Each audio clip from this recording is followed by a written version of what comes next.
अदील कुआरी मर चुका था। मैंने झुककर उसका लिबास टटोला। मिस्टर कुआरी के बगली होल्स्टर में मुझे पिस्तौल नजर आ गया। उस वक्त ये पिस्तौल मेरे लिए निहायत कीमती था, चुनांचे मैंने उसे अपने कब्जे में कर लिया। बस यही मौका था कि मैं कोई अमल कर सकता था। जिस कदर जल्द मुमकिन होता यहाँ से निकल जाने की कोशिश करता।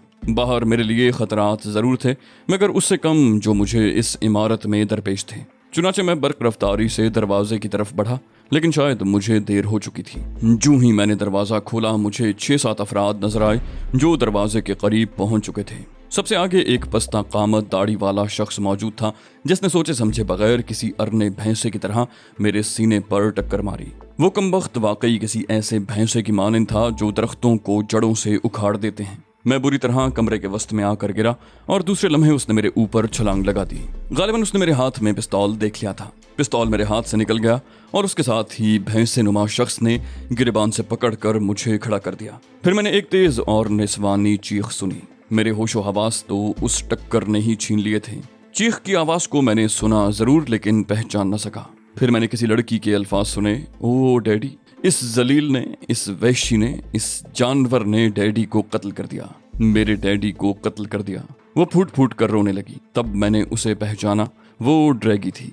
मेरी तवज्जो एक लम्हे के लिए उसकी समत हुई थी कि दफतन मेरे जबड़े पर एक जोरदार घूंसा पड़ा और इस बार फिर मैं अपना तवाजुन संभाल न सका। ये पस्ता कामत शख्स कमबख्त फौलाद का बना हुआ था। उसके घूंसे से यूं लगता था जैसे जबड़े ने अपनी जगह छोड़ दी हो। मुझे अंदाजा हो गया था कि वो बेपनाह ताकतवर आदमी है। वो फिर आगे बढ़ा और उसने मेरे दोनों बाजू मोड़कर मेरा रुख तब्दील कर दिया। उसके बाद मेरे हाथों को मजबूती से कसकर बांध दिया गया। मुख्तलिफ आवाजें कमरे में गूंज रही थीं।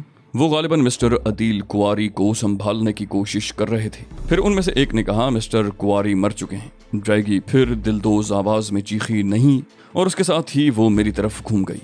उसकी आंखों में खून छलक रहा था। मेरे होंठों पर नफरत भरी मुस्कुराहट फैल गई। उसने खुद भी तो मुझे धोखा दिया था, जबकि मैंने उसकी जान बचाई थी। वो मेरे करीब पहुंची और जोर जोर से मेरे मुंह पर थप्पड़ लगाते हुए बोली, कमीने कुत्ते, मैं तेरा गोश्त अपने दांतों से चबा डालूंगी, मैं तेरा नरखरा उधेड़ डालूंगी, जिंदा नहीं छोड़ूंगी तुझे। वो वैश्यों की तरह मुझ पर पिल पड़ी, लेकिन 2 आदमियों ने उसे संभाल लिया। प्लीज मिस्टर ड्रैगी, अपने आप को संभालिए। चंद अफराद मिस्टर अदील कुआरी की लाश को वहां से उठा कर ले गए। मेरे बाल अकब से पकड़ लिए गए थे। वो लोग मुझे बुरी तरह भंबोड़ रहे थे, लेकिन अपने तौर पर मैं पुरसुकून था। मेरे दिल में ये एहसास उभर रहा था कि मैंने लाइन ऑफ क्रूजल के उस चीफ इंजीनियर को कत्ल कर दिया जो इस फैक्ट्री को नुकसान पहुंचाने के दर पे था, और मैं तो सिर्फ अपने फराइज की अदायगी के लिए सरगर्दा था। जिंदगी तो बारहा दाव पर लगाई थी। अगर इस बार कोई गड़बड़ हो जाती तो अल्लाह की मर्जी। मैं इस सिलसिले में क्या कर सकता हूँ? इस ख्याल ने मेरे दिल को बड़ा इत्मीनान बख्शा। मैं उन लोगों की तमाम ज्यादतियां खामोशी से बर्दाश्त करता रहा। मुझे बुरी तरह घसीटते हुए बाहर लाया गया और फिर मुझे उस कमरे से एक ऐसे कमरे में मुंतकिल कर दिया गया जिसमें फर्श के अलावा और कोई चीज नहीं थी। दरवाजे खिड़कियां भी नहीं थे। छत में बस एक छोटा सा रोशनदान था, लेकिन इतना कि जिससे सिर्फ हवा गुजर सके। इंसान के गुजरने का उसमें से कोई तसव्वुर न था। यकीनन ये कमरा कैद खाने के लिए निहायत मौजू था।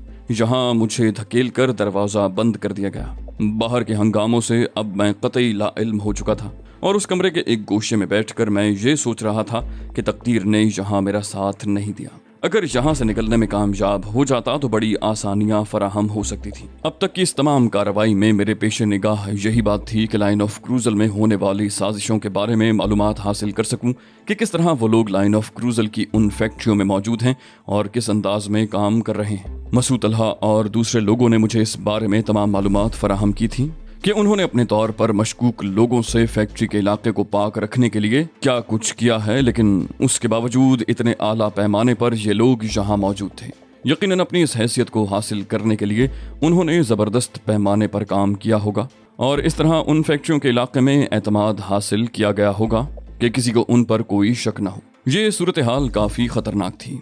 स्टीफन ब्राकोडा की जहानत आहिस्ता आहिस्ता मुझ पर आश्कार हो रही थी और मैं समझ चुका था कि उसका फैलाया हुआ जाल मामूली नहीं। जिंदगी से मायूस होना कुफ्र था। अब भी कोई ऐसा मौका निकल सकता था कि मेरी जान बच जाए। चुनांचे अब मैं इत्मीनान से बैठा हुआ था। कोई तरद्दुद नहीं था, सिर्फ जबड़ा और पेट दुख रहा था। मैंने उस शख्स के बारे में सोचा जिसे वो लोग लेकर आए थे। ड्रैगी की आमद का मकसद क्या था? उसे ये बात तो मालूम नहीं थी कि मेरे और अदील कुआरी के दरमियान क्या गुफ्तगू हो चुकी है। क्या वो कोई खास मालूमात हासिल करके आई थी? उसका पुरजोश अंदाज यही बताता था। बाप की मौत ने उसे एकदम से हवास बाख्ता कर दिया, वरना शायद कुछ और भी होता। अब आने वाला वक्त मेरे लिए जिस कदर हौलनाक हो सकता था, उसका अंदाजा मुझे बखूबी हो रहा था। फिलहाल फरार के तमाम इम्कानात मसदूद हो गए थे। वक्त गुजरता रहा।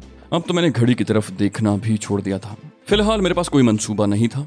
वैसे इस बात के इम्कानात थे कि लाइन ऑफ क्रूजल में मिस्टर अदील की मौत को अजीब निगाहों से देखा जाएगा और सोचा जाएगा कि अचानक ही वो कैसे मारे गए। उनके नेमुल बदल के तौर पर किसी न किसी का इंतखाब जरूर किया जाएगा। मुमकिन है इसी तरह उन लोगों की पोजीशन मशकूक हो जाए, लेकिन इन तमाम चीजों से मुझे कोई फायदा नहीं पहुंच सकता था।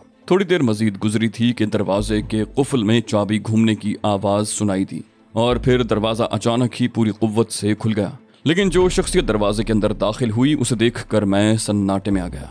ये कॉर्नेल थी, वही मुलाजिमा जिसे मेरी खिदमत पर मामूर करने की मुझे इत्तला दी गई थी और जिससे मैं पहले भी मुलाकात कर चुका था। कॉर्नेल के चेहरे पर खौफ और दहशत के आसार मुंजमिद थे। उसके मुंह से आवाज नहीं निकल रही थी। उसने घबराए हुए लहजे में कहा, बिल्कुल इत्तेफाक से मुझे वो जगह मालूम हो गई थी जहां तुम्हारे उस कैद खाने के दरवाजे की चाबी रखी हुई थी। मैं जिंदगी की बाजी लगाकर तुम्हारे पास आई हूँ, सिर्फ चंद लम्हों के लिए। मैंने कहा, कॉर्नेल, तुमने अपनी जिंदगी क्यों खतरे में डाल दी? मुझे तुमसे रोजे अव्वल ही से एक अजीब सी उनसियत महसूस हुई है। प्लीज कॉर्नेल, तुम वापस चली जाओ। मैं तुम्हारी मदद नहीं चाहता, कहीं तुम्हें कोई हादसा पेश ना आ जाए। कॉर्नेल की आंखों में आंसू उमड़ आए। वो बोली, बस मिस्टर विस्तोनिया, मेरा दिल चाह रहा है कि तुम्हारे लिए जान दे दूं। मैंने कहा, नहीं कॉर्नेल, ये मुनासिब नहीं होगा। फिर पूछा, क्या बाहर की पोजीशन महफूज है? वो बोली, नहीं, ऐसे तमाम रास्तों पर पहरा है जो यहाँ से बाहर जाने के लिए इस्तेमाल किए जाते हैं। तुम किसी भी कीमत पर यहाँ से नहीं निकल सकोगे, मैं अच्छी तरह जानती हूँ। मैंने कहा, तो फिर तुमने मुझ तक पहुँचने की कोशिश क्यों की? वो बोली, मैं तुम्हें सिर्फ यही बताने आई थी कि तुम परेशान न होना, मैं तुम्हारी मदद के लिए यहाँ मौजूद हूँ। दरअसल मुझे अदील कुआरी ने तुम्हारे लिए बुलाया था, लेकिन तुमने जल्दबाजी कर डाली। अदील कुआरी की मौत के नतायज अच्छे नहीं निकलेंगे। ड्रैगी पागल हो रही है, अगर उसे छोड़ दिया जाए तो वो दर हकीकत दांतों से तुम्हारा गोश्त नोच डालेगी। मैंने कहा, अच्छा कॉर्नेल, मैंने तुम्हारी इत्तला नोट कर ली। मेरे साथ जो कुछ भी होगा वो देख लिया जाएगा, लेकिन पहले तुम अपनी जान बचाओ। मैं तुम्हारी जिंदगी चाहता हूँ। वो बोली, मेरी कोशिश तो यही है मिस्टर विस्तोनिया कि उनकी नज़र में मशकूक न बनूं। दर हकीकत मैं यहीं रहकर तुम्हारी मदद करना चाहती हूँ। मुझसे एक वादा ज़रूर कर लो कि अपने तौर पर यहाँ से फ़रार हो जाने की उस वक्त तक कोशिश नहीं करोगे जब तक मैं तुम्हें मैदान साफ हो जाने की इत्तला न दूं। मैंने कहा, ठीक है, मैं तुमसे वादा करता हूँ, तुम अब जाओ। मैंने कहा, और कॉर्नेल अजीब सी निगाहों से मुझे देखती हुई चली गई। मैंने दरवाजे में चाबी घूमने की आवाज़ सुनी और ठंडी सांस लेकर फिर अपनी जगह जा बैठा। मेरा ख्याल था कि कुदरत मेरे लिए मौके फराहम कर रही थी, बशर्ते कि ड्रैगी का जुनून अपनी शिद्दत पर न पहुंच जाए और मुझे उस वक्त तक की जिंदगी मिल जाए जब तक कॉर्नेल मेरे लिए राह फरार तलाश न कर ले। मैं उससे 100% मुत्तफिक था। उस वक्त वाकई बाहर निकलना नामुमकिनात में से था। मैं उन लोगों को इंतहाई अहमक समझता अगर वो इसकी गुंजाइश छोड़ देते, लेकिन वो अहमक नहीं थे। बेचारी कॉर्नेल ने मेरे चंद अल्फाज से मुतासिर होकर जिंदगी की बाजी लगा दी थी, हरचंद के वो भी उन्हीं लोगों की साथी थी। उसने कहा था कि उसका ताल्लुक कनाडा से है और अदील कुआरी का ताल्लुक भी कनाडा से था। मुझे उस शख्स की कौमियत सही तरह से मालूम नहीं हो सकी थी। पता नहीं कौन था। ये भी हो सकता है कि उसने अदील कुआरी का मेकअप कर रखा हो और असल अदील कुआरी कहीं और मौजूद हो। इस बात के इम्कानात बहुत ज्यादा थे, लेकिन इन बातों से कोई फायदा नहीं था। खतरात मेरे लिए जूं के तूं थे, बल्कि अब तो कॉर्नेल की जिंदगी के लिए भी मैं परेशान हो गया था। ड्रैगी को अगर ये बात मालूम हो जाती कि कॉर्नेल ने मुझसे मुलाकात की थी और वो मेरी मदद करने पर आमादा है, तो मुझसे पहले शायद वो कॉर्नेल ही को ठिकाने लगा देगी। जाहिर है वो अपने बाप की मौत पर पागल हो गई थी। मैं उसकी वहशी फितरत से अच्छी तरह वाकिफ था। शायद रात हो चुकी थी क्योंकि छत में बल्ब रोशन हो गया था। दरवाजे पर एक बार फिर आहटें सुनाई दी और दरवाजा खुलते ही सबसे पहले जो सूरत मुझे नजर आई वो उसी पस्ता कामद गैंडे की थी। मैंने उसे कीनातोज निगाहों से देखा। बहुत अरसे के बाद कोई ऐसा मद्दे मुकाबिल मिला था जिसने अपनी पै दर पै ज़रबात से मुझे थोड़ी देर के लिए मफलूज कर दिया था। मैंने दिल ही दिल में सोचा कि बेटे, अगर जिंदगी रही तो तुमसे एक बार दो हाथ जरूर करूंगा। वो अंदर आ गया। उसके पीछे ड्रैगी भी अंदर आ गई थी। उसके हाथ में चमड़े का एक चाबुक दबा हुआ था। बाहर शायद कुछ और लोग भी मौजूद थे, लेकिन वो अंदर नहीं आए थे। ड्रैगी की आंखें सूज रही थी, चेहरा बिगड़ा हुआ था। गुस्से की शिद्दत से वो उस वक्त दीवानी हो रही थी। اس نے غرائی ہوئی آواز میں پوچھا۔ اپنے بارے میں حقیقت بتا دو اور یہ بتا دو کہ تمہیں میرے باپ کو قتل کرنے کی ضرورت کیوں پیش آئی۔ میں نے پرسکون نگاہوں سے اس کو دیکھا اور آہستہ سے کہا، ڈریگی، میں تمہارے باپ کو حقیقت بتا چکا تھا، لیکن ان کا قتل ایک اضطراری کیفیت کا نتیجہ تھا۔ وہ نہ جانے کیوں غصے سے پاگل ہو گئے تھے جبکہ میں انہیں سمجھانے کی کوشش کر رہا تھا۔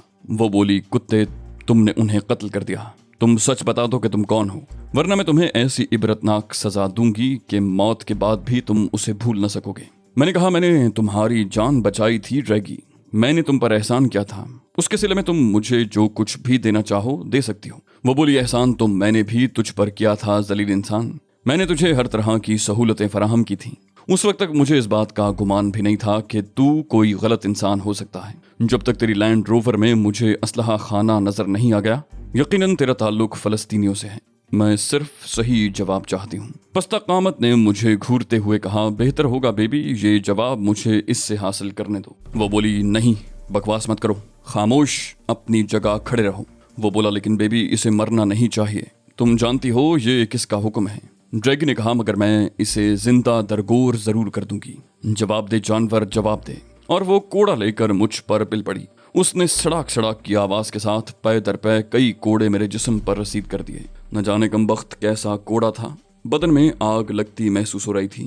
ڈریگی پر جنون طاری ہو گیا تھا، وہ بڑی بے دردی سے مجھے مار رہی تھی اور میرے جسم پر خون اگلتی خراشیں بنتی چلی جا رہی تھیں۔ پھر دفتن پستہ قامت نے پیچھے سے آ کر کوڑا پکڑ لیا۔ بولا، میں تم سے کہہ چکا ہوں بیبی کہ تمہیں صرف اس سے معلومات حاصل کرنے کی اجازت دی گئی ہے، اسے مرنا نہیں چاہیے ورنہ میری اپنی زندگی خطرے میں پڑ جائے گی۔ ڈریگی اپنے آپ کو اس سے چھڑاتے ہوئے بولی، میں کہتی ہوں پیچھے ہٹ جاؤ۔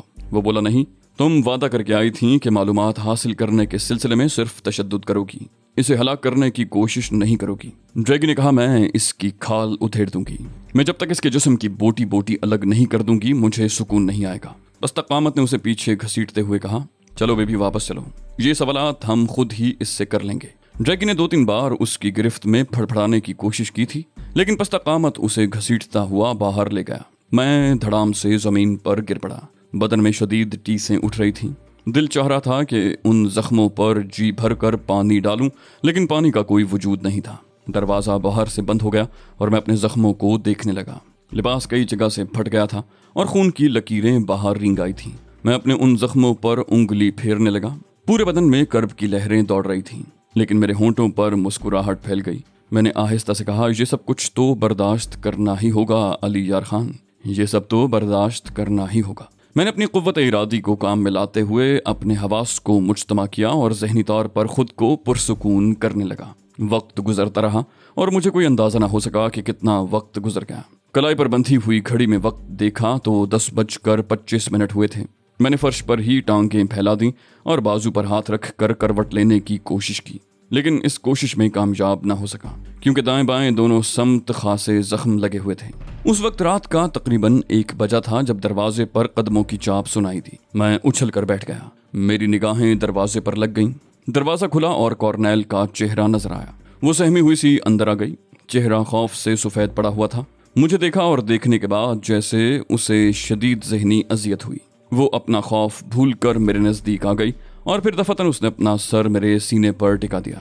بولی، تمہارے ساتھ یہ سب کچھ ہو چکا ہے، مجھے یقین تھا کہ وہ کتیا ایسا ہی کرے گی۔ میں جانتی تھی وہ سسکنے لگی۔ میں نے ممنون نگاہوں سے اسے دیکھا اور پھر آہستہ سے بولا، کیا باہر نکل جانے کی کوئی صورت پیدا ہوئی ہے کارنیل؟ وہ بولی، نہیں، بالکل نہیں، اس وقت کوئی پرندہ بھی یہاں سے پرواز نہیں کر سکتا، تم یقین کرو میں غلط نہیں کہہ رہی۔ میں نے کہا، اس کے باوجود کارنیل میں فرار کی کوشش کرنا چاہتا ہوں۔ وہ بولی، میری بات مان لو وستونیا، میں تمہاری دشمن نہیں ہوں، میں تمہیں یہاں سے نکال لے جانا چاہتی ہوں، اب میں تمہیں اس جگہ نہیں چھوڑوں گی۔ میں نے کہا، کیا مطلب؟ میں سمجھا نہیں۔ اور اسی وقت عقب میں پھر آہٹیں سنائی تھیں۔ کارنیل سہم کر پلٹی، میں نے بھی دروازے کی سمت دیکھا۔ ڈریگی بکھرے ہوئے بالوں کے ساتھ کھڑی تھی، اس کے ہاتھ میں اس وقت بھی وہی کوڑا دبا ہوا تھا اور وہ خونخوار نظروں سے کارنیل کو اور مجھے دیکھ رہی تھی۔ پھر اس کے حلق سے غراہٹ نکلی، کتیا، تو یہاں کیوں آئی تھی؟ کارنیل ساکت و جامد رہ گئی۔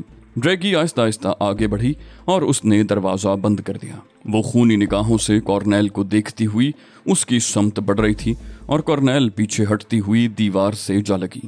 ڈریگی بولی، اس کے ساتھ میں تیری قبر بھی بنا دوں گی، غدار، मेरे टुकड़ों पर पलने वाली, तुझे ये जुर्रत कैसे हुई कि तू इसे आज़ादी दिलाने के लिए यहाँ आए? वो बोली, मिस ड्रैगी आप यकीन कीजिए मैं।